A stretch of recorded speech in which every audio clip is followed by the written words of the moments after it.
hypnotic dance. She holds me here with only a glance. She's over me. She's over me.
Ladies and gentlemen, boys and girls of all ages, welcome to the Paranormal Portal. What is the Paranormal Portal? It's our forum for all things paranormal, of course. And I'm your host, Brent Thomas. Thank you so much for being here, being a part of the journey. It's not the same without you. If you weren't here, I'd just be some idiot with a microphone talking and probably not looking real bright. But at least you're here with me. So, you're keeping me company, and I appreciate it a bunch. Hope you guys had a great week. It's Friday. You made it to the weekend. Hope it's warming up wherever the hell you are. It's a pretty nice day here today. Got a little bit of snow overnight, but I think we're getting on the tail end of all that. But hello to all of you in the TFR chat. Good to see you all following Freaky Friday, of course. Freaky Fridays just brings in the crew, man. They definitely do. And it's great to see all of you. Hope some of you stick around through the show. And hello to those of you on YouTube. Great to see all of you guys piling in. It's always a rare pleasure to do these shows, and never gets old. Every time I do it, it's just like a gift has landed right in my lap. So all that warm tenderness, what can you do? But during the course of our show tonight, folks, in the second hour, we'll open it up for phone calls. So if you want to call in to the show, you can do that in hour number 2. We're going to take calls if there are any. And if there aren't, I'll just keep talking. But that'll be in the second hour tonight, not in the first hour, because we're going to get through some material first. It's part of the fun. And I thought, God, what a great topic for tonight. I think we all got a pretty healthy batch of cabin fever. We've been, locked up for a long time anyway. And then, of course, to be winter on top of that, where you just can't go outside as much, or, most of us don't anyway. most of us normal people don't. A lot of people, of course, go out and love, to recreate during the winters. I'm not one of those people, though. So I'm of the group of people that really wants that warm weather, really want the shorts and t-shirts, and that's about it. And going barefoot outside, to me, that's like the peak of my existence is to not have layers and layers and things on my feet and stuff. I'm not really genetically coded for a winter anymore, not for quite a number of years. So I think that, we're all thinking about camping. We're all thinking about getting out into the woods and doing those things that we do, whether it's, going out and just for the day into the wilderness, or hiking for a day, or taking a backpacking camping for a weekend or more, or with an RV or whatever you choose. But so many of us use those outdoors to just kind of ground ourselves and to get back to, maybe some semblance of normalcy. And I think we're all itching for that. But I pulled up a bunch of stuff tonight that may make you kind of thankful that you can still just huddle in safely where it's warm and nice and there's nothing stalking you. So we're going to get into a bunch of those stories tonight as well. There's a lot on the plate as always, but I try to bring a full batch of fun on every show. Hopefully I succeeded in that. If not, just remember you're getting what you're paid for. Unless you did pay, and if you did, then I'm terribly sorry. But there's lots of goodness to come. Hopefully tonight you guys will have a good time. I'm gonna have a good time bringing it to you. So let's see. What do we do first of all? I think I got all the laundry out already. Make sure to check out our podcast as always. I did a survey on our YouTube community chat, and just ask people, are you a listener of the podcast as well as the YouTube, or are you not even aware we've got a podcast? And it's kind of close. It's like 47% of respondents are listening to both. So they're checking out the YouTube channel, which is also carried over like tonight on TFR, iHeart, TuneIn, and TalkStream live. But they're also checking out the podcast, which is found on all the major platforms, which is wonderful. About 41% of you said, yeah, I just check out the YouTube and that's about it for me. So that's those of you that aren't probably likely to go looking for a podcast. Maybe you just don't listen to podcasts at all, and that's okay as well. And then there's 11% of you so far that 11% of you said you have a podcast. So yes, we do. 11 to those 11% of you that responded, we have a podcast as well. And now just to make it really clear, Kev says there's a KBS raid incoming. I love you, Kev. I do. Kev's so awesome. Thank you, brother. I appreciate it. You're the bestest ever. But 11% of you said you didn't even know we had a podcast. So there is a Paranormal Portal podcast. And now, just let me say this on the front end. It's not the same show as what you're listening to or watching now. It's a different show entirely, different guests. It's generally an hour show, roughly an hour long. And most often I interview people that have had paranormal experiences. And it's wonderful. I've talked to some amazing people that have been through some incredible stuff. And if you haven't checked it out, please do. Now, full disclosure, sometimes we do take a YouTube episode and port it over to the podcast as well. But it's still like only maybe 5% of all the podcasts out there were on YouTube before that. So everything you're hearing on the podcast for the most part is in entirely unique and independent shows. So if you're not familiar with those, if you want some more Paranormal Portal, that's how you get it.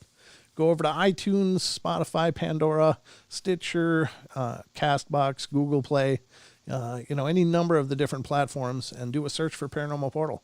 And we have over 200 and some episodes of podcast entertainment just waiting for you out there. So hopefully you'll check that out. And on YouTube here, for those of you on YouTube and are checking out the weekly shows and stuff, we have over 900 YouTube videos right now.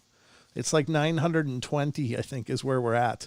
So, or roughly thereabouts. So we have like 920 episodes in our YouTube archives. So there's always some Paranormal Portal waiting to check out. Now, also, just so you know, that 900 and some episodes takes place over a long history of the show, including when I didn't know what the hell I was doing. So when you're watching those older episodes, just be gentle. I don't know that I still know what I'm doing, but at least I think I'm doing it a little better than I used to. But because I still get some of those criticisms like, God, don't you ever shut up and get the information? I used to talk a lot, like I'm doing tonight on the front end without actually talking about the paranormal. So if you check out those old episodes, just understand they're older versions of the shows when it was very much in its formative years. So hopefully you'll be gentle with me. But anyway, that's what I got on the front end. Thank you, Forrest Caller. I appreciate that. You're awesome too. Thank you so much. I really do. So What am I going to tell you? I'm going to tell you that I think it's about time for the news. Love me some news. Oh, I love the news. This is the Paranormal Portal News Desk. If you're wondering why the moon isn't on, it's because I dropped the remote somewhere back there. And the moon is not going to be lit until I can hit a break and go digging for it. But this is the Paranormal Portal News Desk, folks, where we cover all kinds of weirdness that is the Paranormal Portal news. And first and foremost, coming up tonight, what is this one? Yeah, this is one. Oh, that isn't the one I thought I was reading. I guess it is. I guess it is now, folks. Let me pull this over and get it all set for your entertainment. The first article tonight is, I don't know if this is really paranormal, but it's definitely unusual. I didn't know this was possible, but I guess it doesn't surprise me because one thing, I got to go back to the quote from Jurassic Park, Jeff Goldblum, life finds a way. And it seems like it does. Now, this article in particular is from animalien.com. It says, life was found in Antarctica, almost under a kilometer layer of ice. Can you imagine a kilometer layer of ice? That's like, 2 miles? Something like that. That's a lot of ice. It says, experts drilled the glacier in order to obtain samples of the seabed and thus made an incredible discovery. Living organisms have been discovered under the Filchner Rhone ice shelf, which is 900 meters thick. A video camera was lowered into the well, which showed an amazing picture. Living organisms were on the surface of the underwater boulder. Researcher Hugh Griffiths stated that scientists could not even suggest that life could be present at such a depth and in such conditions. There's all sorts of reasons they shouldn't be here, said researcher Hugh Griffiths. It is worth noting that earlier during a study of Antarctica, experts had already found small living organisms that veins under the ice shelves. This time, scientists managed to find stationary organisms. The difference is that they grow and live on a boulder so that they can eat only what floats by. In this area, there is a sufficiently strong current that easily carries food for the organisms found. Mostly, it is dead plankton. Griffiths also added that, to date, experts do not yet know whether this is a new type of microorganism or whether science has previously encountered it. We've discovered that this isn't some graveyard where a few things cling on. It's more complicated than we thought, said Griffiths. If life occurs on Earth in extreme conditions, then what can await us on the other planets in the universe? And that's a good point, because oftentimes when it comes to life, we have a very strict criteria for that. Like us, it's got to have zones that we can live in, and when we find things like that, now I don't know why they were surprised, because previously they discovered a bacteria that lives in volcanic vents, in basically boiling water, and not only living and surviving, but thriving in those vents. Traditional thinking would be that, no, that can't be, there can't be life in that, but there is. And so I don't know why this is such a stretch, notwithstanding the fact that there's life down in like the Laurentian abyss and stuff. So we've already found several examples of life doing just fine in circumstances that we didn't think it was possible. So again, life finds a way. And I think that's pretty cool. I think that's powerful stuff, folks. But, it just, if there is a habitat on this planet anywhere, and I think this is even subterranean, whatever, there is a form of life that will figure it out. And it seems that, if one thing is certain on this planet is that it's thriving with life. So I think that's wonderful. Very cool. Kind of a neat find, I think. You'll have to let me know what you think, of course, but who would have thunk it? Well, I guess I would have, not trying to sound arrogant here, but after I heard of them living in volcanic vents, it's like, oh, game on. Everything's possible now. So there you have it for that. The next article, I'm going to save this one for last because it's pretty funny. This one's kind of frightening, and pretty sure I saw this movie and it doesn't end well, but I didn't know this could exist anywhere outside of science fiction, but again, life finds a way. This is an article from unexplained-mysteries.com. It says, knife-wielding baboons seen at safari park. What? Wasn't that Planet of the Apes? I thought we already covered that. No, but this is real, apparently, folks. It says, baboons at Knowsley Safari Park in Maryside have reportedly taken to wielding knives and sharp tools. Well, they've had enough. While having monkeys jumping on top of your car as you drive around the reserve has long been one of the main attractions of going to a safari park, less appealing is the prospect of running into a group of mischievous primates armed with knives, screwdrivers, and chainsaws. Jesus. According to a recent report, however, such a scenario might have actually happened. Well, sort of. Staff at the park raised an alarm after becoming concerned that some visitors were deliberately handing knives and other dangerous items to the monkeys for a laugh. Oh, God. Good one. That's terrible. It is highly unlikely, however, that the creatures would actually be able to harm anyone with them. Well, I don't know if you got to try to harm yourself with a knife. That just kind of happens because you're holding it and you don't know what the hell it is. The baboons have been found with knives and screwdrivers, said one worker, and I do wonder if it's some of the guests handing them out. Maybe. There's even been a report of a baboon lugging around a small chainsaw. However, park officials have expressed doubts over whether every such sighting is entirely factual. We believe many of these stories have grown in exaggeration as they've been retold, with embellishments to make the objects that are sometimes found in the enclosures seem much more exciting and unbelievable, said the park spokesman. Well, who's going to go check that one out? Let's get Phil. Hey, Phil, go check out the baboons. Phil's about to have a bad day.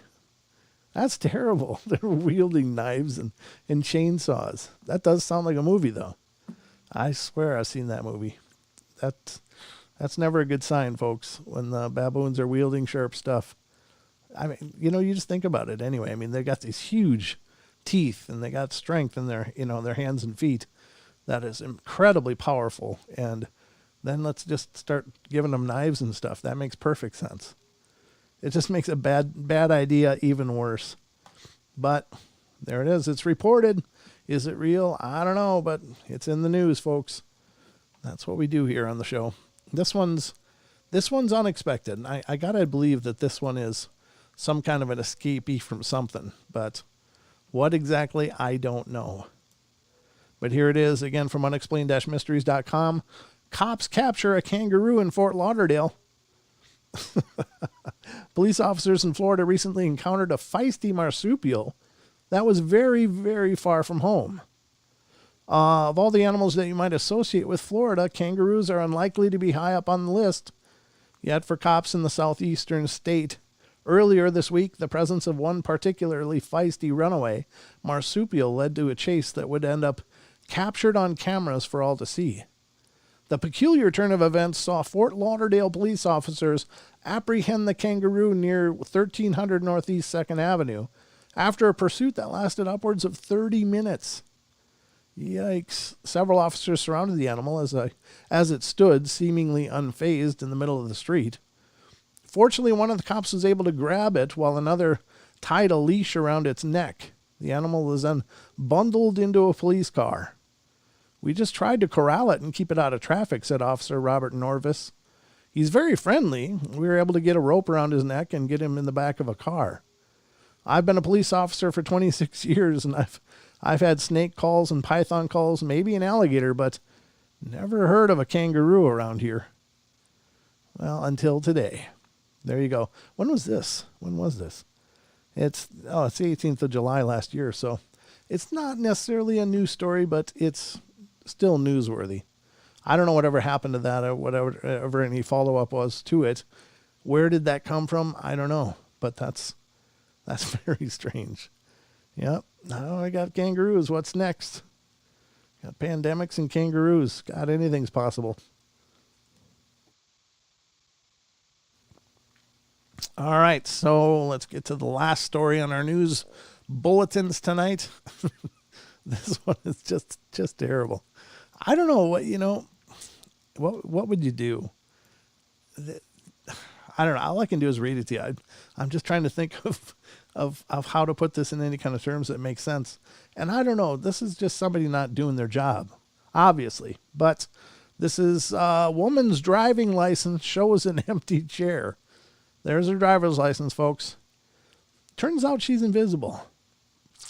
Jade Dodd was stunned to discover that the photo of her new driver's license showed nothing but an empty chair.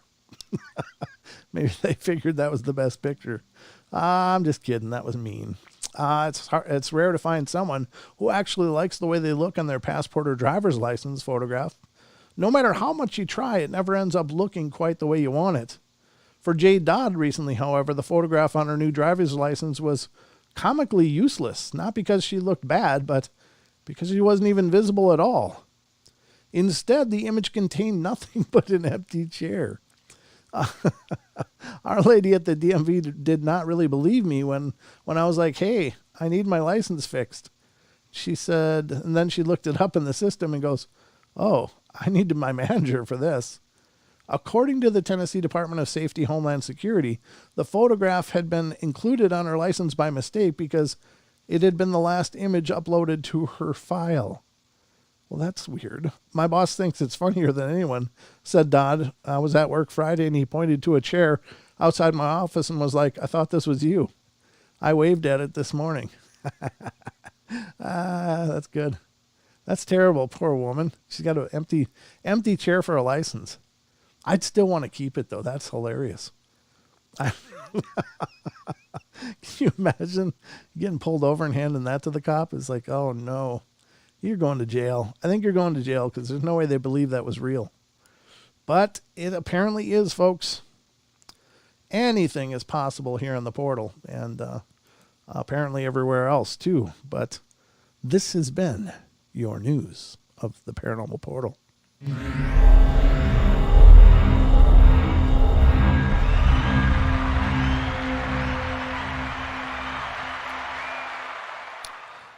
All right, folks, there we go. We got through the news. Pretty exciting stuff, I think, at least entertaining. I hope you find those segments entertaining because that's really what this is all about, is trying to give you the best show I know how to give you. And I don't know, I do my bestest. And so hopefully you enjoy these little segments. I think those news briefs sometimes they're hilarious. Oh, my God. It's hard to believe that things like that go on out there, but there's lots of different really bizarre. I think there was weird news or something. God, I used to get these emails years ago that had week in weird or something like that, and it wasn't the paranormal one from oh God, what are the names? They did the Hellier series. It's not those, not Dana and Greg Newkirk, but it was this guy that just pulls up all the bizarre news from all over the world, and he does this email newsletter. And I don't obviously get them anymore. I guess they must have discontinued them a while ago, but very funny. Hey, Brent, life somehow found a way in my family's gene pool. War child. Well, I don't know what that means for sure, but I assume hopefully it's a complimentary thing you're saying, but you never know. Gav's in lurk mode. Woo! Well, you're always welcome to lurk, sir. It's great to see you.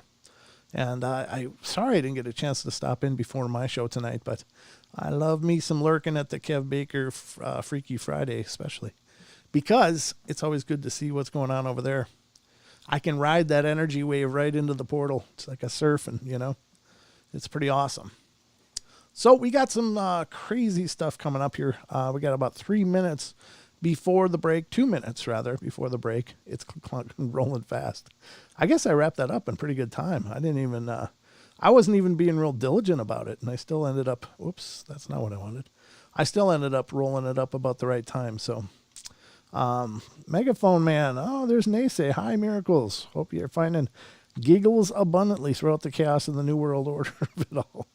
Nice. Well, yeah, I don't know. It's always been a world order, I guess. Bring him to Texas.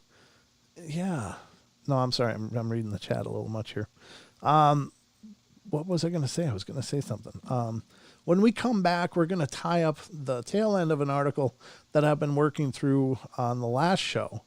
And then we're going to get into some weird stories that people have experienced out in camping or hiking out in the great outdoors. And again, I think there's something about the forest. There's something about these wild places in our world. And maybe that's, I don't know, where the world is untouched by us. It still has all the dynamics and mystery and I don't know, challenges. Obviously, physically, the wild places are very physically challenging for the most of us.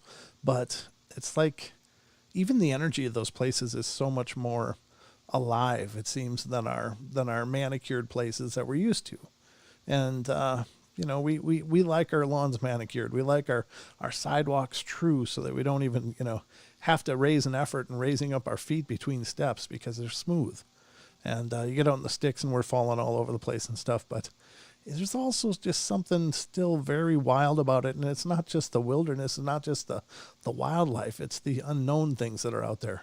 So many times throughout the history of doing this show, we've covered the really strange things people see in the wilds. Sometimes from hunters, sometimes from outdoorsmen, sometimes from just people on a walking path.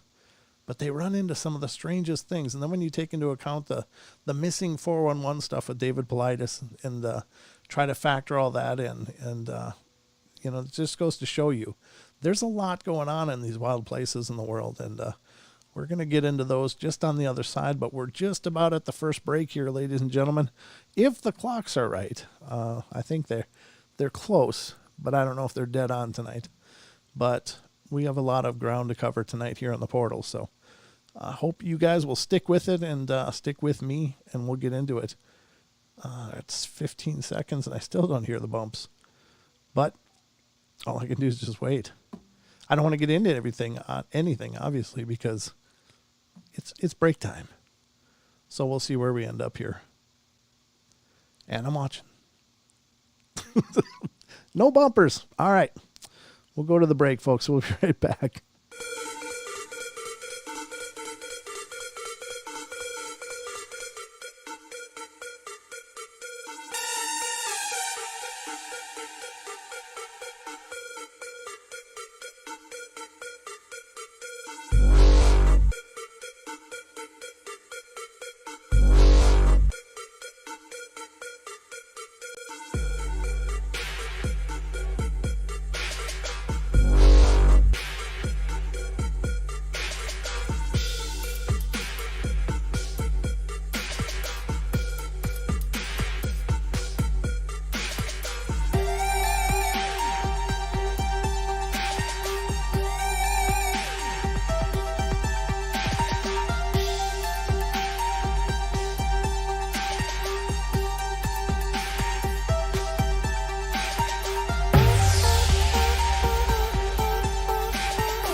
All right, folks. So, so I went back and I lit up the moon. I got that all sorted out, but then I unplugged something else. So, just one of those nights. Oof. I love these nights. Welcome back to the Paranormal Portal. I'm your host, Brent Thomas. We're in the half hour number 2, and the night progresses, as does my motivation. It progresses as well. And so my chair's kind of stuck over here too. I had to remove everything and try to do that quickly. Ended up causing just as many problems as I was solving. So that's kind of the nature of things, I guess. But welcome back. And tonight we're going to go through a bunch of weird stories of people experiencing things out in the wild places of the world. And that'll be cool. But first I want to wrap up this article that we were going through. This is boredpanda.com, and it's kind of glitch in the matrix real life moments. And these people experience some really strange stuff. Now, some of it sounds like hauntings. Some of it sounds like UFOs. Some of it sounds like cryptids, and some of it's just weird. And there's only a few more stories here in our list. So I want to wrap this up quick so I can close this tab and move on. So, excuse me. Sorry. Hold on. Number 20 on the list as we were covering it. And this is weird but happy. About 5 years ago, in November, we lost our family dog to cancer. Oh, so tragic. She was the dog my children grew up with, loved by all. And all the next Christmas at the end of the day of gifts, food, and family, as I was picking up, I found a tiny pewter dog figurine sitting in the mantle. I asked everyone who had been in the house that day if they had left it, but no one had. Okay, weird, but took it as a good omen. When my eldest went back to college at the end of that Christmas break, he asked if he could take the little figurine to remember his dog. Well, of course, I said yes. And a week or two later, picking up around the house, there was the figurine again. I called my son and said, "You forgot the dog figurine." He said, "No, I didn't. It's right in front of me on the desk." I had now a second figurine. Again, no one claimed any knowledge of it, no idea how, but I still have the two of them tucked away on a shelf to this day. Wow, that's powerful. And it seems small. It seems like, oh, okay, so you got these little dog statues, okay. But it's really profound. I mean, sometimes people have things they don't realize they have or whatever, but two of these figures, first it was just one, gave it to the one son who wanted it, and then another one appears exactly the same. That's some cool stuff there. Here's number 21, and it says, I've told this story before, and could go into a ton of detail, but here's the short version. I'm 100% sure I vividly remember a dog that apparently doesn't exist. When I was 16, we lived on the other side of the province, and my uncle had this little Jack Russell named Crew, C-R-U-E. Crew went missing for several months and then turned up in a humane society over an hour away, and we were all shocked this little dog had made it this far. Anyway, that was almost 20 years ago. And the other day I was talking to my parents and was like, you know, whenever I hear about Jack Russells, I think about Crew and that stunt he pulled. And they had no idea what I was talking about. Insisted my uncle never had such a dog. Well, I must have dreamed it, etc. Honestly, anyone else would have remembered this dog. Has been dead for a long time, and I don't even have any pictures of my uncle, and I absolutely have no way to prove this dog existed, but I'm sure that he did. That's kind of weird. That makes you wonder about, is that perhaps a past life memory or something? I don't know. That's pretty cool, though. Number 22, and should be the... No, I guess there's more on this page, so we got a lot more to go. It says, I don't personally remember this, but I would see my dead grandfather all the time when I was a kid. From the ages of 7 to 9, there was probably 10 different incidents. My dad was an absolute pansy when it came to ghosts, which I don't really believe in, and wanted to take me to the doctor. My dad had one of those bathrooms with a separate toilet room, and no one that lived in the house closed the bathroom door unless they were bathing.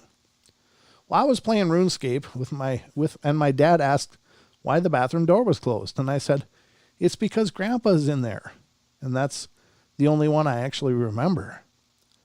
There was maybe 2 other bathroom incidents, with some incidents when I would sit on the floor and watch TV with my dad, and he would tell me to go sit in what was once my grandfather's chair, and I said I couldn't because Grandpa was sleeping. I don't know how creepy these are, to be honest, but they freaked out my family, to be sure. And sure, kids do see these things, you know. I'm not saying they can't be flights of fancy or flights of imagination, but I don't know. You kind of know when your kid's lying, and you know when they're telling the truth, because one thing about kids is, you know, at these young ages, they're not very good about lying. Usually they're really not very talented at pulling one over on you, unless you're incredibly naive or whatever. But for the most part, you can kind of believe when they say something is true, at least to them it is. Wow, that's pretty powerful. All right, then we're going on to number 23. It says, after my little brother was murdered the next morning, I was talking with a friend, and he mentioned that this other dude I went to high school with, younger brother, had died in a car accident a couple of weeks before. Later that day, I pull out a slip of paper with the other dude's number and name on it from my pants. I vaguely remember running into him a year or so before at this club where he gave me his number. I swear I had worn and washed these jeans at least a dozen times since I had run into this dude, and it still makes no sense how that paper was there, and I only found it then. I called the dude, and we talked a bunch. It really helped me deal with the situation. Yikes. Number 24. This one's a little longer. Probably going to get buried, but I met someone who no longer seems to exist. In October 2018, I developed tendonitis in my hand, so I went to see a hand specialist at my regular hospital. I remember the hand specialist really clearly. She was a really happy, talkative Vietnamese woman with a straight, dark brown hair and glasses. She had a German-sounding last name, which I assumed was her married name. She was really nice, and we had long conversations about medical conference that she goes to. She explained that my hand issues caused by my phone usage were the hot topic of the conference, and that she'd probably use my injury as an example when she goes there. Anyway, she gave me care instructions and sent me home, and I was told to return if I didn't resolve it in a few weeks, because then I'd need to have it re-examined and sent to physical therapy. Well, it didn't resolve, and I went back. I had an appointment with the same doctor, but the woman who came into the room was completely different. She was a white woman with light brown hair, no glasses, completely different face shape, really dull and unwelcoming disposition. I was so confused. I asked her name, and she gave me the same name as the Asian doctor I had. And I asked if there was another doctor by that name, and she told me no. It was only her. I described the doctor I had seen, and she got annoyed and said she didn't know who I was talking about. I later went online to the hospital staff directory and tried to find the Asian doctor, but I couldn't. I have no idea what happened to her. I even checked my medical records to see if maybe I remembered her name incorrectly, but I didn't. Both of my visits have the same doctor's name on them. I've always been confused about this, and it really bothers me that I met someone who doesn't seem to exist anymore. Wow. That's a glitch in the matrix, I guess. Wow. That's crazy. Number 25, I was working on my motorcycle in a dirt lot where I'd crashed it trying to do a sick drift, breaking off the clutch lever and the gear shifter. I had bought a wrench set with me, and I was using one of them to take off a bolt, and then I put it down on the ground to finish up unscrewing the bolt with my hand. 2 minutes later, I went to pick it back up, and it was gone. I ran all around this dirt lot looking for it to no avail. Luckily, I had a spare in the car, fixed the bike, and drove back to my apartment to shower as I was filthy. I walked in my room, and sitting on my desk was the wrench. I was dumbfounded. Now, that's kind of cool. That's something's messing with you. Something's screwing with you at that point, folks, because you know that didn't happen. Wow. I mean, I believe it really could have. I'm not doubting the authenticity of the story. I'm just, it's obviously someone's going, hey, I'm here. You can't deny this. So, number 26, I have a jade Buddhist necklace I bought in China about 10 years ago. It disappears for months at a time, only to reappear somewhere obvious, like my desk, my dresser, in a drawer that I use every day, and I just say it goes on a trip and will come back eventually. That's kind of cool. Number 27, around 12 years ago, I had a dark purple 3 Series BMW, which I drove to work and parked in the same spot for around 3 years. I sold the car due to mileage and wanting something a little more reliable and purchased a different car. 1 week later, I turn up to work to find my purple BMW parked in my parking spot. I was totally WTF. Turns out that we had a work experience kid start that day, and his dad had dropped him off in my old car that he bought 2 days earlier. What are the chances of that?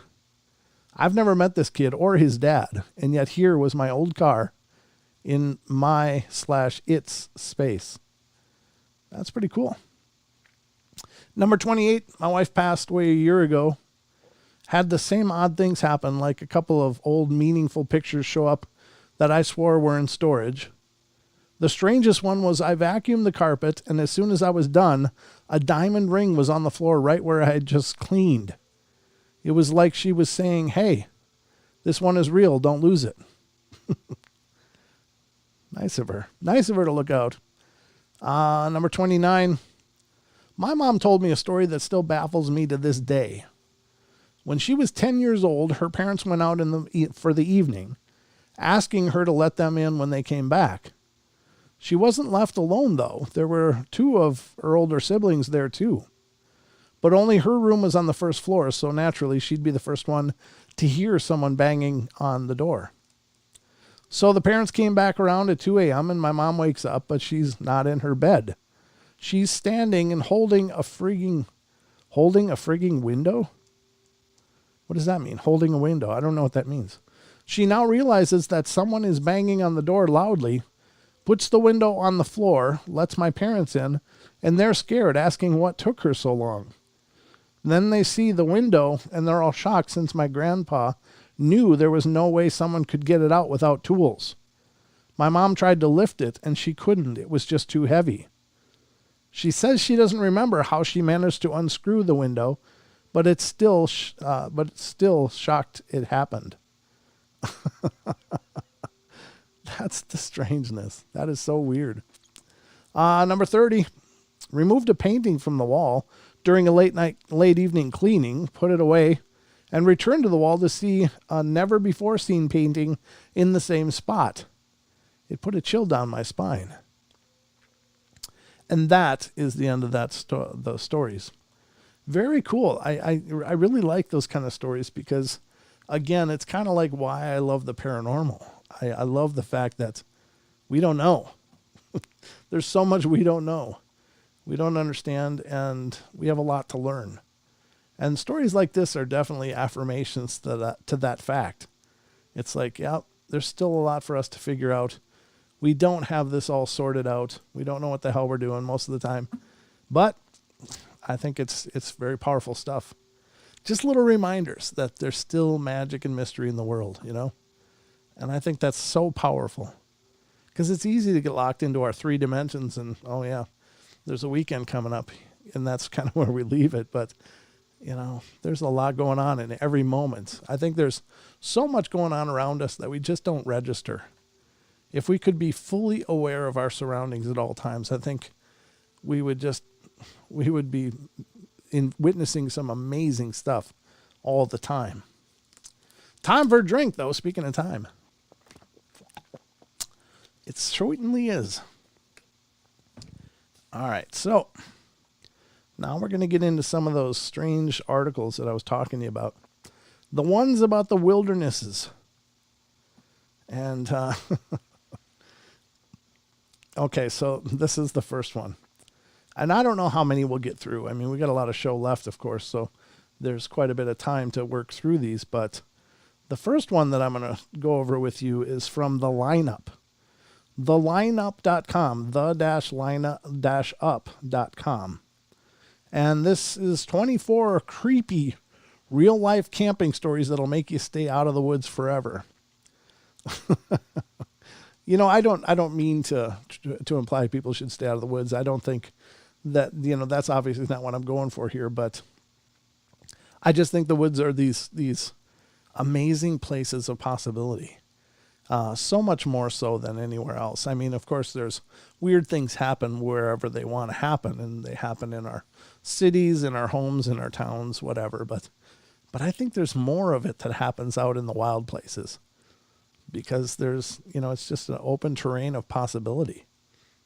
I mean, if you think about the wild places, the forests, there's, even in what would seem like a modest, smaller forest, there's very possibly areas within those forests, like even like maybe not Central Park, but places like that would be around big cities that maybe have never seen people in them. You know, is it possible that people hadn't visited every possible inch of those places, that maybe there's still places that are surprisingly close to our civilizations that are still untraveled completely?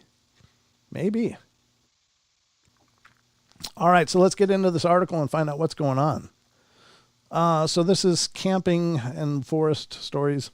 The woods are dark and full of terrors. Number one, after I blow it up here, I got to blow it up. There we go. All right, so number one is a strange sound in the woods. A few years back, OG Dinosaur, an archaeologist, was among a group of people doing a survey in the middle of a forest. Now, I realize OG Dinosaur is... I think it's just this person's like maybe a Reddit name or something, wherever this story originated from. I don't know. But it's not a person's real name, obviously. So it's probably a paleontologist or a student of paleontology or archaeology. So it was among a group of people doing a survey in the middle of a forest. The crew had gone home, and only OG Dinosaur and her boss were left to finish up some mapping miles away from the furthest town. They made their way out further into the bush, about an hour out. As soon as they arrived, the entire area felt off. She says her boss pushed her her boss pushed the feeling away in favor of their work, and about 15 minutes in, they heard a loud whomp sound. Both of them stopped, thinking the sound must have been their imagination. Then they heard it again. This time it was so loud that they both felt pressure on their bodies and got goosebumps all over. They fled the site as quickly as possible. A decade later, thinking about it still freaks that person out. I don't know what a whomp sounds like or what to make of that sound, but it sounds like, like a when I hear a whomp, I think of like a big fan or wind noise. So maybe it was something like that. All right, when the saints come marching in, the Kiesler and his girlfriend were on a road trip through California when they found a relatively empty campsite. They set up camp, made dinner, and went to bed. In the middle of the night, when they were awoken by someone whistling outside of their tents to the tune of "When the Saints Go Marching In." They laid in utter silence, hoping the singing person would go away, but then the whistling turned into chanting. "When you sleep here, you disrespect me. And when you disrespect me, you disrespect the U.S. Marines." The Reddit user knew they needed to get out. They quietly climbed from their tents into their truck and drove to a motel in the neighboring town. The next morning, they drove back to the campsite to retrieve the belongings they'd left behind. As they were leaving, they paused at a site adjacent to where they had slept, where a family had been staying. The family told them that the singing had continued for another 2 to 3 hours after they'd left, and it was one of the creepiest things they'd ever experienced. I think I'm going to skip the serial killer one because obviously that's not really paranormal. It's creepy, don't get me wrong, but it's not really our wheelhouse. Never camping in the Florida Keys again. Jackman was camping in the Florida Keys near a quarry and an old dump site, and one day someone showed up at their camp and said they needed to move further from the dump site. He was planning on cleaning up the junk and burning some of the refuse in the area. Well, the user moved, and that night the men started burning. Both parties went about their business. That night the peaceful camping took a turn. They woke to the sound of scratching outside of their tent, and when they opened their eyes, they found out their tent was covered in hundreds of rats. They shook off as many as they could before climbing from the tent. The rats had gone, but the writer was too freaked out to go back to sleep. Instead, they started a fire and stayed up for the rest of the night. The next night, the Reddit writer fell asleep hesitantly, but thought it would be okay because the men had finished their burning. Yet again, they awoke the second night to the tent covered in rats. And they used the same strategy, shaking the tent until the little critters fell off. Then they started a fire, but after this, they'd had enough. They packed up their things and headed back to the highway. And as they were walking along the road, they came upon the dead body of a giant alligator. Suffice it to say that they had had their fill of camping in Florida. Yikes. Here's a New Jersey Devil sighting. Itsu Ra had just watched the episode of Are You Afraid of the Dark about the Jersey Devil when their father took them hunting. When they were deep in the woods waiting for the deer to emerge, the Reddit user caught sight of a little figure on the ground. It looked human, but because they were a distance and it was dark, they could hardly make it out, since Etsu Ra was just 12 and it was 3 a.m. Jesus, that's not really a good time to go hunting. The best they could tell was that the figure was 2 or 3 feet tall. For hours, the writer sat and watched this figure. The longer they watched it, the more they were certain it was the Jersey Devil. It had to be. When the two finally stood to leave, they walked towards the figure, and it was revealed what it really was. A lawn gnome. Oh, no. It was just a lawn gnome. I guess there's going to be those too, right? We're not going to read Stumbling Onto a Crime Scene. This one's the glowing orbs. Tex and their family were out camping on a lake in central Texas. On the first night, they were playing Pictionary by the campfire when they saw a light fly over the lake. For a moment, they didn't think much of it, and instead continued the game. Then another went by at the same speed, following the exact trajectory as the first. They were reddish-yellow orbs with no sound coming from them. After about 15 of the orbs went by, a faster, smaller white one came in behind the rest. Then they were gone. Not much was said about the event for the rest of the trip, but when they returned home, their mom looked up what the lights could have been. She discovered that people in a town a few miles from where they had been camping also reported seeing the lights. No one had an explanation for what they were. Yeah, those orbs are a strange thing, and they're I don't think they're quite uncommon. They're kind of common in certain areas. But what are they? Are they a spirit? Are they a UFO thing? Are they both? I don't know. It's very strange, but I've heard lots of different stories as relating to the orbs, some of which sound pretty freaky, like they could possibly meld into something else when they land, like a creature. And others are just these weird orbs that go in and out of the trees, can possibly be dangerous. Maybe some people think that they're fairy creatures of the fairy legends that draw people into the woods to get forever lost. It's weird. I don't know. I think I would probably advise caution. If you ever bump into an orb in the woods, just let it do its thing. Just keep yourself safe and back away, because you just don't know. That's really freaky. But we're closing in on the break, and I'm not sure when the break will actually hit, because I think the bumper music's about 30 seconds behind the break timer. And so you have to understand, when we're on the network, I have to watch the network timers, and that's what I'm talking about. So I'll just keep chatting here until we hear the bumper, because I'm not sure exactly when it's going to come in, but it seems like a little out of sync tonight, folks. But all the same, there's the bell. So we're going to go to our hour break. Folks, don't go away. There's more, a full hour left of the Paranormal Portal in just a couple minutes.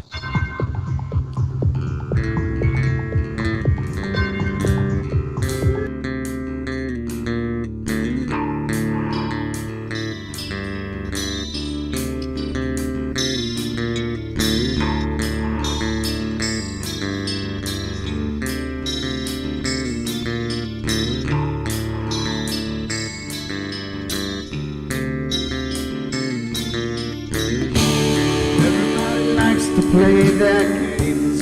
Everybody loves to place their bets.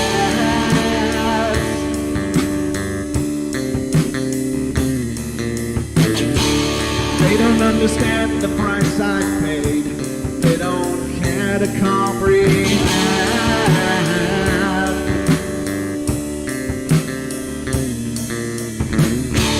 Trace their lines upon my body, dripping scars across my heart.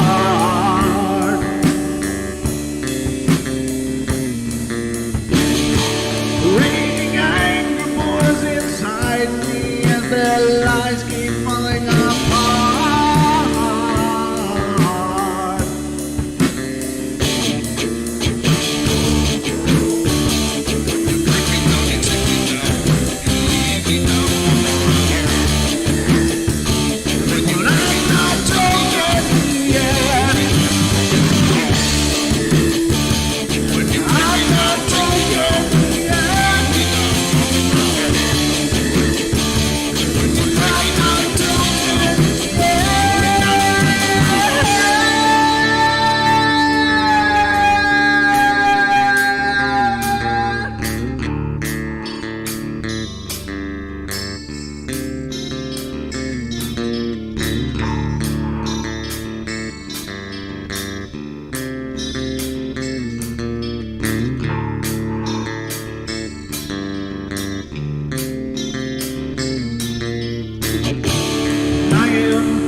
you're just another fucking ass.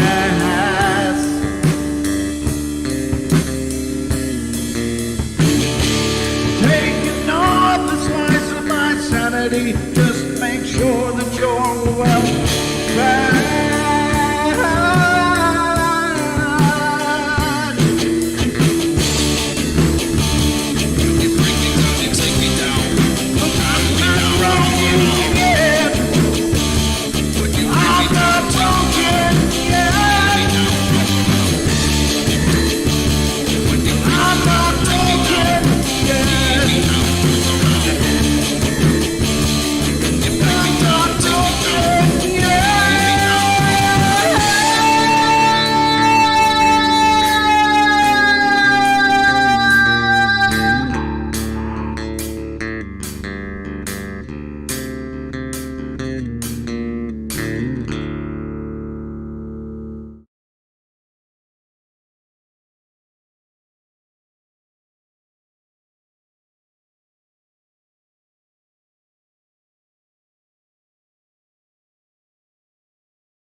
Poltergeists are usually associated with an individual.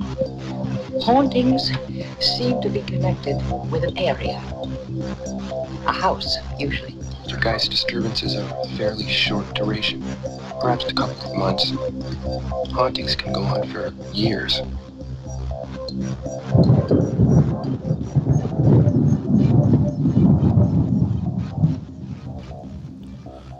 They can, folks. They can go on for years. I am Brent Thomas.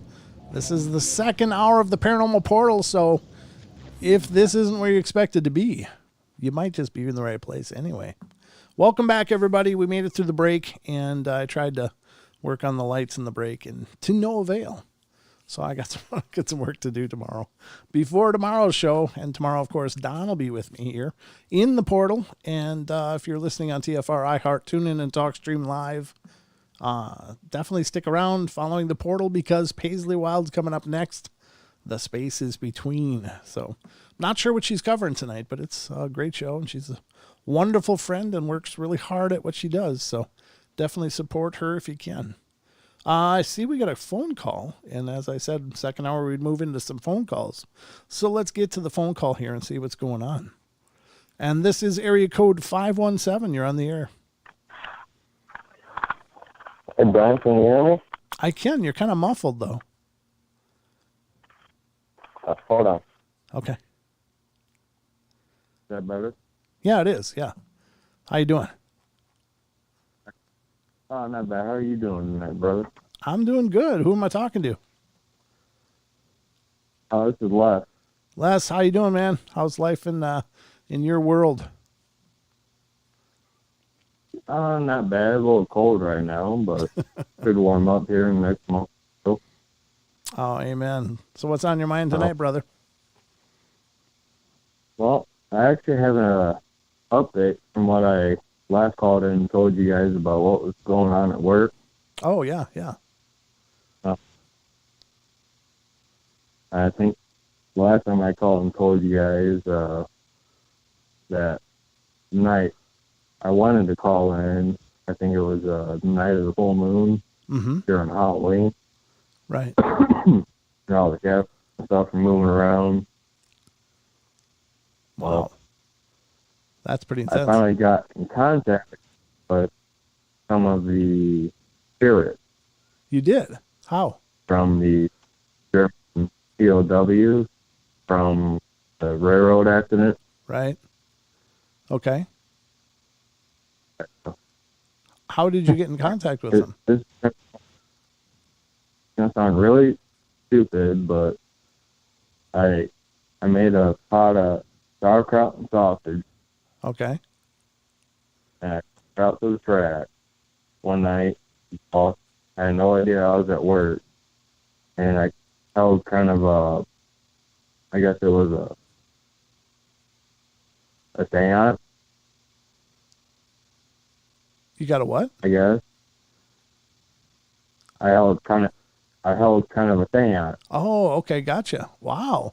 That's actually a good idea because people often use trigger objects that would be powerful to those spirits. So that's actually a pretty good idea. I mean, my mom's done a bunch of research and on the quarter German. Mm-hmm. So I'm like, you know what? Sure, I'll try it, see what happens. So I finally got a hold in contact with them and kind of set them at peace. that's cool. What did you find anything out? I mean, were you able to ask questions and get some kind of answers or? So a lot of them were just angry that they weren't at home Yeah. when they died. Right. That would make And sense. I tried to kind of explain it to them, like, look, I know it's been decades since this has happened, and people in charge didn't know any better. They brought you here, an accident happened, you got hit by a train. I'm so sorry, but, you know, I brought you guys some food, and I had my little propane stove set up, and I had the pot on the track close to where they got hit. And it's like I brought extra bowls, and I actually scooped out 24 different bowls of sauerkraut and sausage, and they all kind of appeared. And I mean, they didn't really physically eat the sausage, but they were happy Right. about it. Yeah. That's really, really cool. That's But very powerful. That was, I mean, what inspired you to use food as a trigger object? Because I'll be honest with you, I've never even considered that, but that's really pretty brilliant. honestly, I just went with my gut, like Dad told me to. Good for you. That's pretty well. That's really awesome. I mean, I love sauerkraut and sausage. I figured they're German. They'll love sauerkraut and sausage. Yeah, there's that. Yeah, that's really well done. Sure. So did you get the impression I that... mean, I kinda, I'm sorry, go ahead. no, you go ahead. Well, I was going to say, did you get the impression then that most, if not all of them, just passed on at that point, or what was your close on this? Honestly, a lot of them just kind of accepted it, that there was nothing else they could do about it, because I talked to some of the conductors, and back then they didn't have federal regulations on how fast the train could actually move. Oh, sure. Huh. That is really cool. So it was kind of think of it kind of like a cargo truck that was across the tracks, and the train didn't see them because they didn't have the technology they had now, where how do I explain it? The train gets within probably close to 150 foot away from the track, and the lights start coming down. Right. Yeah. They didn't have that, and Right. now the train moves probably about maybe 25 at the most, going past that going through that intersection. But back then, they were going 60, 70 miles an hour. Wow. Yeah.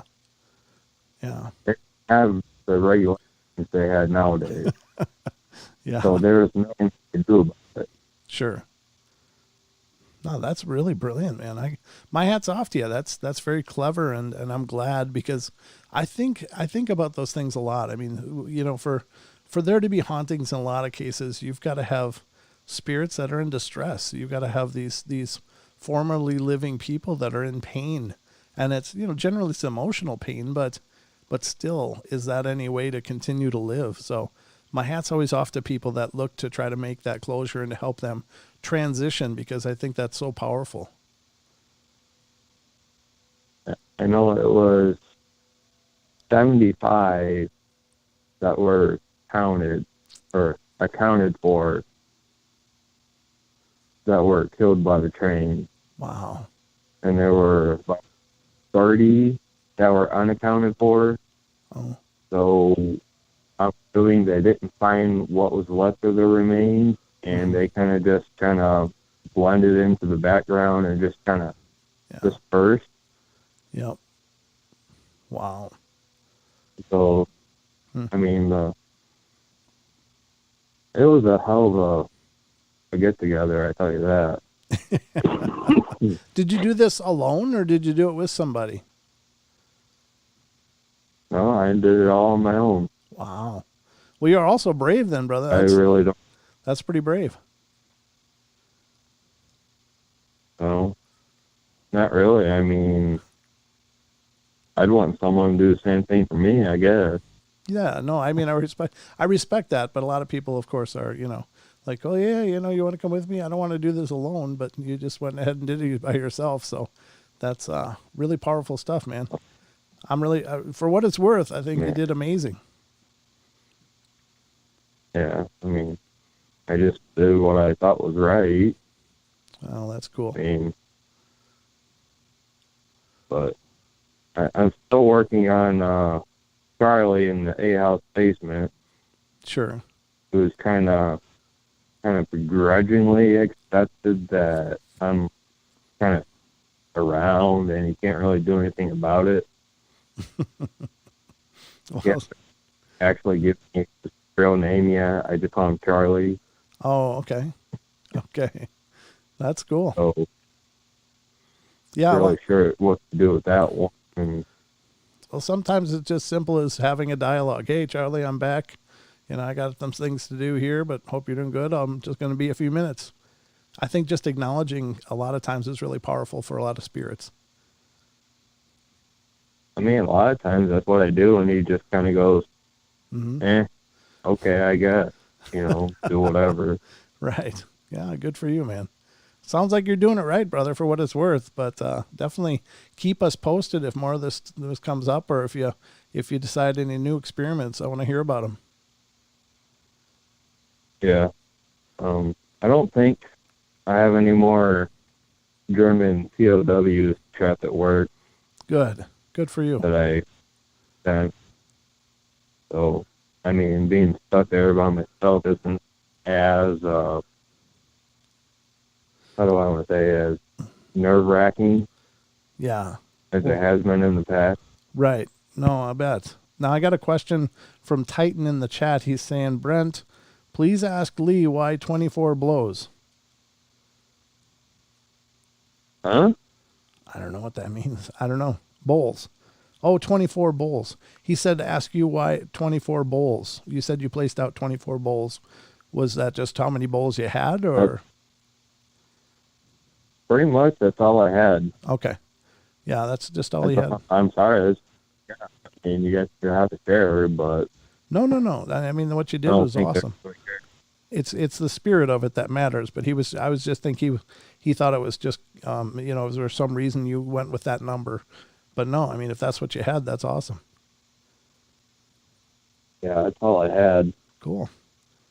Well, brother, keep us posted, man. We want to keep hearing about any more that you come up with, okay? All right, I will. All right, man. Take care, and thanks for calling. All right, bye. Okay, and we got another call here, and this is from This is from area code 913. You're on the air. Hey, Brent. Hey, who am I talking to? Talking to Scott from Kansas City. Hey, Scott from Kansas City. Welcome to the show. Thanks for calling. You bet. Well, I got kind of something that might fit in this, doesn't fit in type of show that you're having. These unexplained things. Sure. Yeah. You don't know where it fits in. Uh-huh. I think this was back in, must have been like 1988, 89. Uh-huh. I was driving back from Kansas City to Lawrence, went to college up at KU. Okay. And was driving back pretty tired. Had been out the night before doing whatever, in college, burning the midnight oil. Sure. Driving back, and I had this little decorative, it was a piece of jewelry. Okay. It was a snowflake. It was a crystal snowflake. Mm-hmm. And I just put it on this cheap chain, had it around my neck. It was kind of goofy. Okay. And it wasn't like a heavy crystal, just kind of almost like a real fine china crystal, but clear. Right. Snowflake. Uh-huh. And so I'm driving back, and I'm really tired. Been out the night before partying, whatever, and super tired. Getting toward getting to the edge of town in Lawrence. I'm almost falling asleep a little bit. Ooh. And I'm kind of reaching down and kind of fondling this little snowflake crystal. Uh-huh. And so for some reason, this thought pops into my mind, just says, I wonder if this crystal's got any energy. And as soon as I said that, and I was holding that little snowflake crystal, immediately it was like I got this burst of energy, and I almost had like an out-of-body experience where, you leave your body and kind of go out in front of yourself and travel out in the space in front of you, out a quarter mile or whatever, just lose sense of your body. Right. And everything that's around you, and you just kind of, like you were talking about before, kind of like being aware. Right. And being conscious, and being so conscious that you're unconscious about everything else around you. Uh-huh. And in that moment, just for that, I don't know, 3-4 seconds maybe, it was just like I had this burst of energy, and just like I had this type of sound that went along with it. That's really cool. I mean, it was just weird. That's really cool. And it's just like, my girlfriend was sitting next to me. She was like sleeping. She was like kind of like just laying next to me, just kind of like catching up on some sleep from the night before. And I was like, I just kind of looked around. It's kind of one of those things where you just like look around and you're just like, what just happened? What was that? That's I thought that would be just kind of fit in. It would. I never really told anybody about this before. I think I told her about it. Oh no, there's more. Sure. I forgot about this. Okay. So I bought it from this vendor. Like I think I saw it at Dead Show, who also had this little place in Kansas City, a little kind of like pop-up shop, and in this artist area, shops and everything. And he had it set up, and that's where I got it. And so I was like, I ended up losing it. Like I gave it to my girlfriend or something like that, and just kind of lost it. And I was like, damn. And I tried it again, and it never worked again like that. Oh, okay. And so I went back trying to find this place after I'd lost it. And when I went back to try to find where it was at, the place was gone. Wow. The shop. That's really cool. And Yeah. I do believe in stuff like that. Like I have this necklace, and without going into specifics, it was a necklace that I've worn pretty much every day of my life since I was 18 and received it. And it was a gift. And without getting too autobiographical, it was like I had this girlfriend at the time, and she was one of those people that, I don't know, it was just a really, really rough relationship for us. And it wasn't necessarily her or me. It's just that we were like oil and water. And we got into an argument. And I remember she used to work really hard to try to upset me. And I'm not one of those people that just generally gets upset. So I was just like, whatever. And she would rage and do all this different stuff. Well, she grabbed onto my necklace through my shirt once. And suddenly my eyes opened up because I felt her pulling on the chain. It was this weird situation where she felt that, and then her eyes got like wicked, and then she gave me this quick tug, and sure enough, she broke the chain.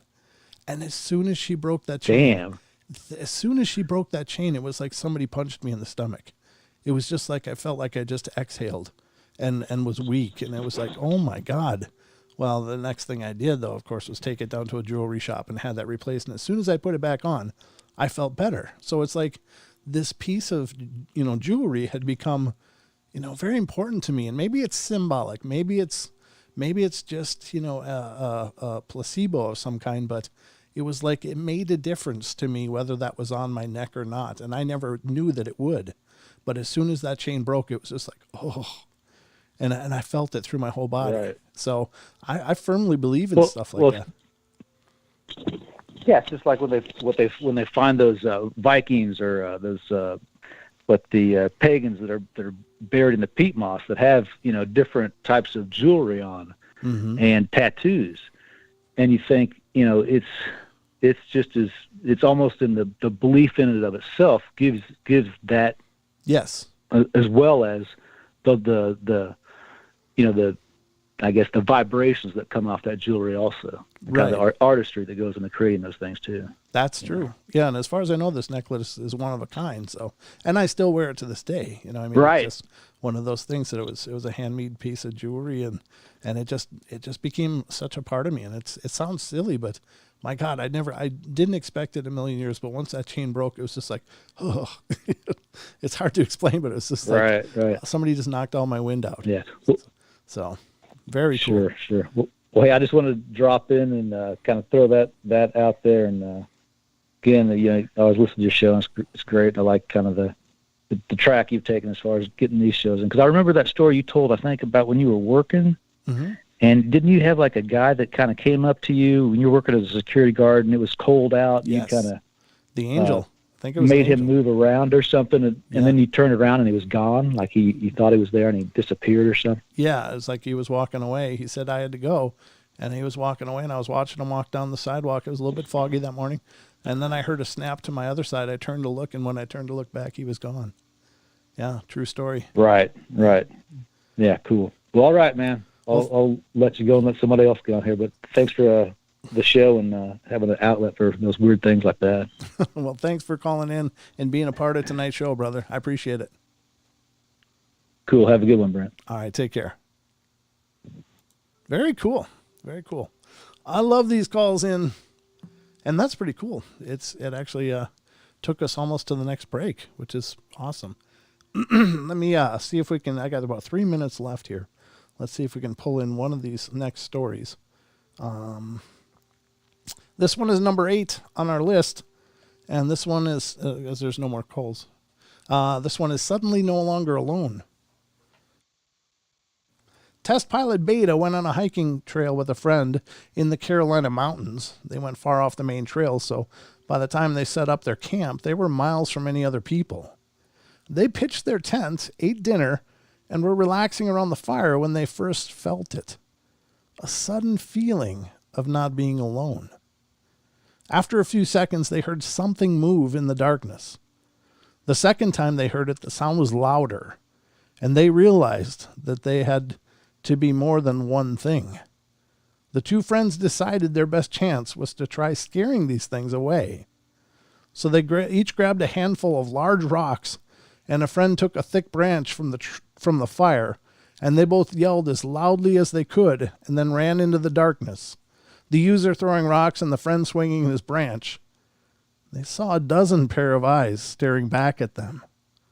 As their eyes adjusted to the darkness, they realized they had charged a pack of mountain ponies who didn't even look fazed when the two grown men ran and yelled at them. So they didn't know what they were charging into, but it was just some mountain ponies. I don't know what that means. So what are mountain ponies? Are these like horses that just run in the mountains or something in the Carolinas? That's pretty cool. Not quite the effect we thought we were into there, but very strange all the same. This one's a strange attack, just one paragraph. I think I can squeeze this in. says Alex Droops went on camping with the Allegheny National Forest with some friends, and one night they were sitting around the fire when someone or something started throwing rocks at their tent from somewhere in the darkness. Initially, they thought it was a group of pranksters from a neighboring camp. When they took a look around at the camp, there was no sign of anyone but them. A few hours later, they heard a piercing scream. The two spent the rest of the night unsettled, but never discovered what had happened. See, now that one sounds very much like a Sasquatch, although the scream could be something else. I mean, there's some animals, some normal animals that seem to scream, a mountain lion being one of them, a fox. Fox has kind of a scream too. If you're not familiar with the natural sounds out there, folks, spend some time and listen to some sound files of normal everyday wildlife, some of the weird sounds they can make. An elk sounds like it's screaming. It's more of a whistling scream, but it's still a pretty haunting sound all the same. And then there's a loon. One time somebody sent me a sound file. He's like, I don't know what this is, man, but it was a strange bird out in the water. And I was like, oh, that's a loon. If you haven't heard the song of a loon, it's a Minnesota state bird, so it's one I'm really familiar with and grew up around them. But this person was not from where loons normally aren't. And when he heard that sound, it was just haunting. And he thought he just discovered a new bird. But sometimes you get real shocked by what the natural sounds of the wilderness can be like. But they're all kind of funky out there, folks. So this is going to bring us about to the break. We got 1.5 hour left to go here, and we got a lot more of these articles to get through, or at least we'll get through what we can. We can always follow up tomorrow night with Don when he's here, so it's not like we got a schedule. We just got to keep it entertaining. And hopefully you're feeling entertained, folks, and if you are and you're new to the show, please subscribe. Please like the stream, and please ring the bell. We'd love to make you a part of the family here on YouTube. If you're listening on YouTube, we'd love for you to share these streams out to people you know that like the paranormal. Share it to your social media. That's the biggest way to help us of all. It means the world to us. And we're always excited to see this continue to grow. So we're going to go to the last break, folks. Don't go away. More Paranormal Portal in just a couple minutes. We'll be right back.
Ladies and gentlemen, we're back. 1.5 hour to go. Remember, following the Paranormal Portal on TFR, iHeart, TuneIn, and TalkStream Live is Paisley Wild. The spaces between coming up next, so don't miss it. This Friday night's just action-packed here on TFR. But every night is action-packed on TFR. They've got some amazing hosts. If you're not familiar with the lineup over at TFRlive.com, you should get familiar with it. And we at the Paranormal Portal will always hold an amazing place in our heart for TFR, because that's the place that gave us a platform to spawn the show. If it weren't for Chris and Cherie, we would never have launched the Paranormal Portal. At least we wouldn't be anywhere near where we are now. But their love and willingness to help and acceptance of a lot of show ideas and stuff really allowed us to come forth and be here. And so our hats are always raised to them, and we're always tilt the cap. I don't know what the right words are, but we'll always have a home here at TFR, and TFR will always have a home in our hearts. So if you're not familiar with it, head over to TFRlive.com and check out the lineup over there. There's lots of amazing, incredible hosts doing amazing shows, talking about everything from flat Earth to what the hell is that numbers thing? God, I can't remember. There's a numbers system, but it's not numerology. God, gematria. There it is. Gematria, to political shows, to esoteric shows, twin flames. There's nutrition.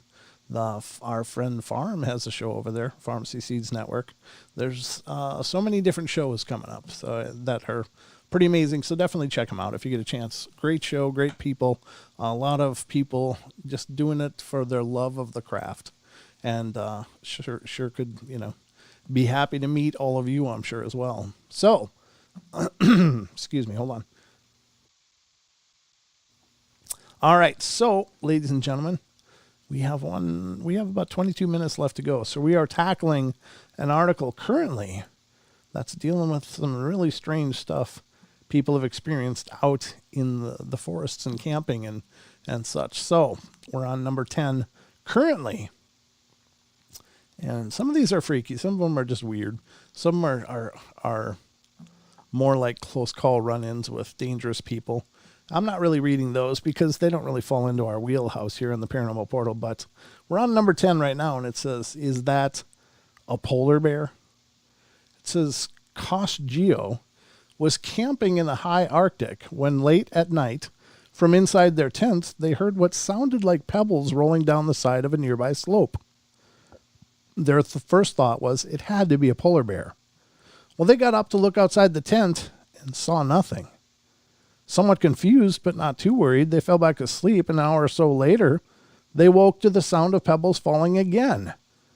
After a few nights of this eerie noise, they finally discovered what was going on.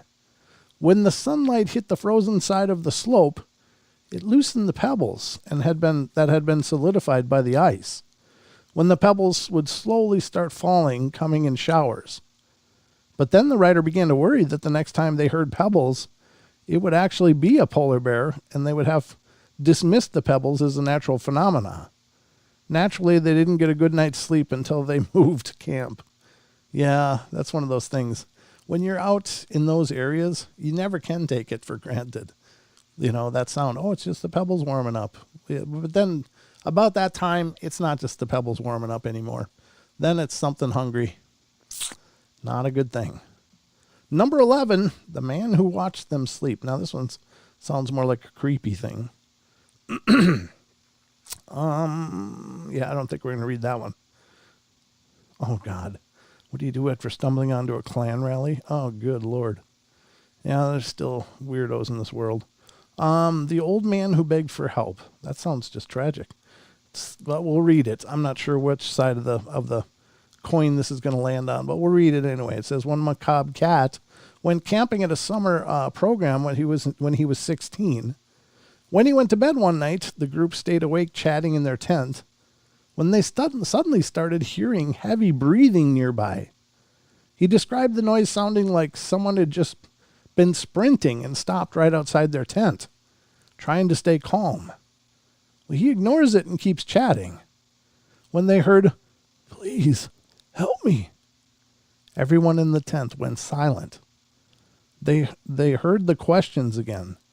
At this point, they were all freaked out. Then one of the braver kids turned on a flashlight and opened the inner flap to see out. They saw a pair of bare, scabbed and pale legs standing there. It seemed as though the guy had been walking nude through the forest for a while. The man asked for help again, and the boy who opened the tent told the man to keep walking down the trail and he should find a ranger soon. The man responded, "No rangers. They keep me here." One of the camp chaperones came out and asked the man a series of questions the old man didn't answer. Instead, he started sobbing and ran into the woods. Oh, wow. That really sounds horrible for a lot of reasons, but I mean, this could be someone dealing with some terrible mental illness, and that's absolutely frightening. I don't think forest rangers probably make a living keeping people in the woods. Just saying. Might be better job security, but I don't think that's how it rolls. So this one is a witch doctor in the night. A few years ago, Tyzek went on a mission trip to Kenya and was spending a few days camping in the bush. They remember that one night the moon was exceptionally bright, make it easy to see what was happening on the outside of their tent. They woke in the middle of the night hearing quiet feet shuffling through the dirt nearby. They opened their eyes and saw the silhouette of a person moving around their tent. The silhouette was utterly terrifying thanks to a large, strange headdress. After getting barely any sleep that night, they asked their team leader about the person, and they said it was probably a witch doctor passing in the night. That's got to be creepy. I don't care where you're from. That's just got to be creepy. Oh, these are the distant marchers. Truven was camping in Palolu Valley in the Big Island of Hawaii. Oh, these are the night marchers. That's dangerous. They discovered 2 massive centipedes in their tent. They decided to pack up and leave at about 3 a.m. When they reached the top of the valley, they paused to take a break and look out across the coastline. That was when they saw 15 to 20 flickering torchlights a few valleys over. Now, those valleys are for experienced hikers only, and it would be very strange for that many to be out at this time of the night. The only other solution pointed to the Hawaiian Night Marchers, a piece of local lore that describes the ghosts of Hawaiian warriors marching around the miles in the dead of the night. This Reddit user didn't believe in the stories before, but what kind of hikers would be using torches instead of headlamps? That's really wild. Now, those are also, they come with pretty dire warnings. We've had a guest on the show, Obake Hunter, and he talks about the night marchers. And the belief is that if they catch you, you die. And that's no joke. I mean, it's like no joke. If they catch you, the night marchers come upon you, you die. And I'm not sure whether it's from fright or if it's from some supernatural power or whatever, but the people in Hawaii are very convinced that this is the case. This is not just necessarily a superstition. And so, I mean, you don't want the night marchers to come upon you. When you hear them coming, you're supposed to flee. That is very, very, very legitimate from what I understand. And I wouldn't question it. I'm not going to be the guy to challenge the legend. All right. So that's a mountain lion after a dog. That's always the other part of it. You always got to be careful with dogs out in the wilderness. They're great for giving you early warning of things, but they can also be bait for other things. The ocean that left. What's really going on and their husband were camping in the Everglades in Florida. On the first night, they had the entire island to themselves. They set up camp on the beach, and the view of the wide open Gulf of Mexico was spectacular. The two settled into their tent, fell asleep to the sound of gentle waves hitting the beach. But around 2 a.m, the Reddit writer woke and heard nothing. They went out and shone their flashlights out to where the water should have been, but it wasn't there. The beach where the couple had just been fishing a few hours before extended beyond the reach of their flashlight beams. They ventured out, but still saw no ocean. They went back to their tent and remembered that right before a tsunami hits, the water recedes. Convinced there was a tsunami approaching, they were terrified. Eventually, the sound of the water returned, and the writer couldn't describe the intense relief they felt. Wow. Yeah, that's horrible. I mean, if you look at of course, the footage out of Indonesia when the great tsunami hit over there, it was like the ocean was just gone. It was just out, went way out, and people are like, oh, look at this. And they were going and grabbing fish and stuff and just having a ball. And then it came in. And what a horrifying, horrifying thing that is, because it came in with a vengeance. It came in with, 20-foot high waves and decimating everything. And those places like Indonesia, it's not like they have a lot of concrete structures. It's all traditionally built, villages, but it might be high end, it might be upscale, but it's still on many points just traditionally built. And tsunamis will shred those things. So the only thing you can do is get up on high ground. That's terrifying. This one's Come and Find Me. And again, I can't be sure which side this lands on, but it says when Clockwork 2112 was a kid, he went hiking along the coastal national forest with their friend and his dad. They dropped into an overgrown side of the main trail and noticed an awful stench that they assumed was a dead animal. Then they spotted a cardboard sign leaning against a pile of trash at the base of a tree. The sign read, "Come and Find Me," with an arrow pointing further down the overgrown trail. Well, the smell had gotten worse the closer they got to the sign. So they went back up to the main trail and told their friend and his dad what they had seen. When they got back to town, the dad called the local sheriff. They never found out what was down the overgrown trail, but they can't help but imagine it was a corpse or maybe a bunch of dead animals. Yeesh. This one's an alien in their backyard. Dashboard for Fire saw an alien come out of the woods behind their house. When they were 10 years old, playing in their room alone, it was about 11 p.m. They had a sliding glass door in their room open with the blinds pulled back. Out of nowhere, the automatic light from behind their house turned on. They looked out the sliding glass door and saw a figure approach the door. At first, they thought it was their neighbor, but as they looked closer, they realized it had to be something else. It stopped at the sliding glass door and stared into the writer's room. Their description says it was dark black and rounded head, stood about 6 feet tall, had 2 arms, 2 legs, was incredibly thin, and after it stared for a few minutes, it suddenly turned and was gone. They yelled for their mom, who then, when told the story, didn't believe a word of it. Now at age 23, this Reddit user still gets chills when they think about what they saw that night. It's another great example of a kid running to their parents for help, and the parents going, okay, that's enough Kool-Aid for you. It's I know parents do that kind of stuff because they don't want their kids to be scared. Nobody wants their kid to be scared, but God, if they're coming to you telling you they're seeing something, I think you gotta entertain it. That's my position on it, but maybe I'm wrong, maybe I'm right. I don't know, but I think it's important to acknowledge that fear and then help them to work through it, and maybe they are just fantastically imagining something, but they don't know that at the time. And I think that about the most detrimental thing you can do is, no, it's just a dream. Go back to bed. I think that's just about the worst thing you could do. The dog knew something was wrong is the next one. Rylodo, I don't know how you say that for sure.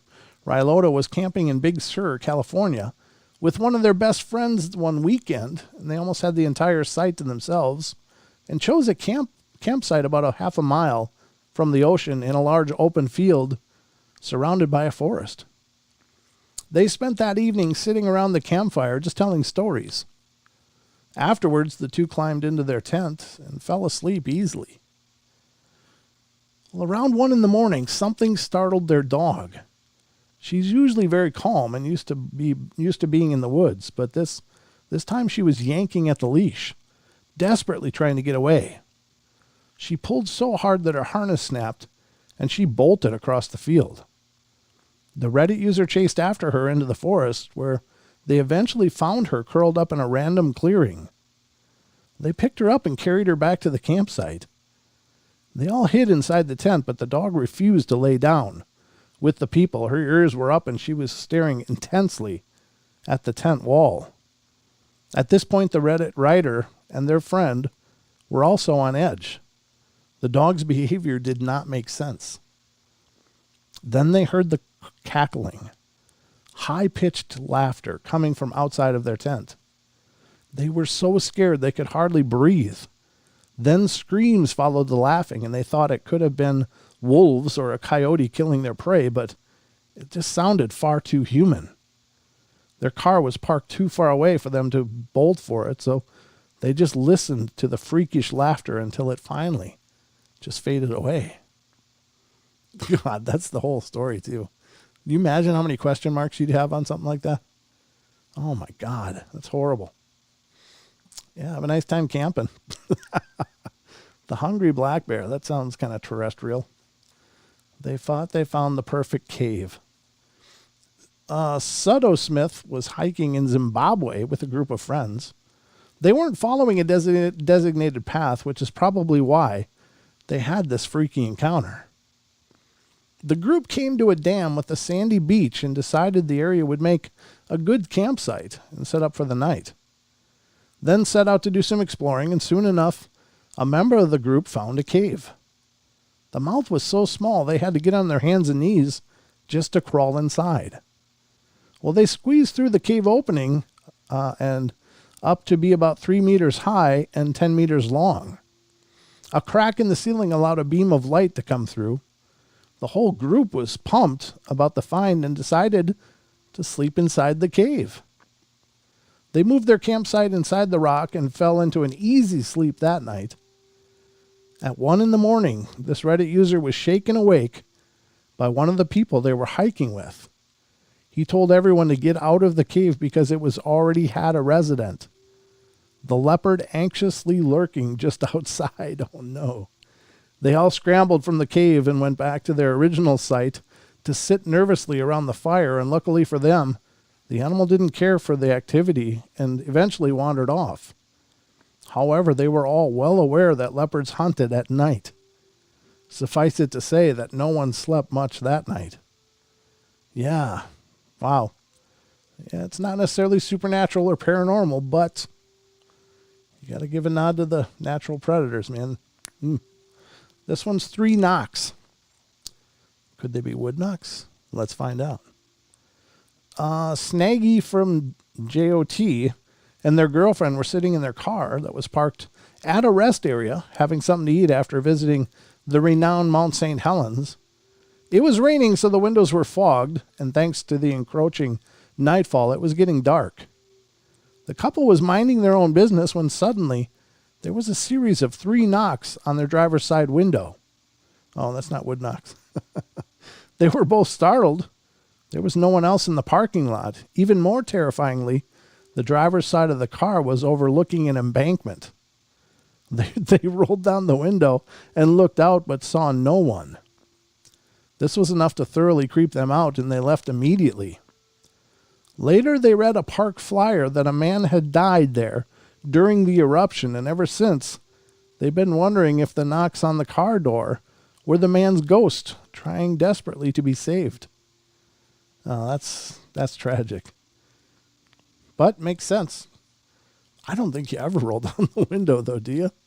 Do you roll it down? Do you just hear the knocks? What is that? I don't see anything. Let's roll down the window. It's like a bad idea in a long line of bad ideas. Anyway, number 24.